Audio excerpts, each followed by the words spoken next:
Opowiem wam historię, komuś może znana. Historia o dziewczynie o imieniu Tania. Tylko dlatego, że przez wszystkich dobrze znana, przekonana o swych wartościach. Zapomniała zmyć spermę z twarzy po ostatnich gościach. Na kolanach to dla niej nie obcia, tylko zamiast szmaty dwa kutasy o długości łokcia, ze śladami jej paznokcia. Lubi dobrze postać, zanim nadejdzie chwila brutalnych doznań, zanim się ostra od ostrego rżnięcia. Niby niewinna, taka przeciętna, a na to z kim się niebie jest obojętna, zawsze chętna. Zarzuca mi szpilę, to działa jak przynęta na konsumenta. Co za talary, dziś wieczór zostaje królem jej szpary. To nie do wiary, co dziś robi pieniądz kobietami.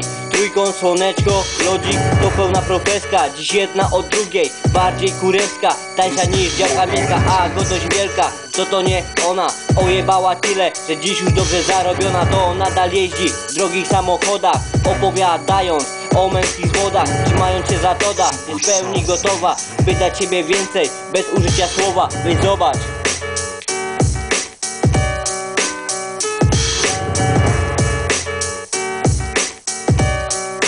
KRS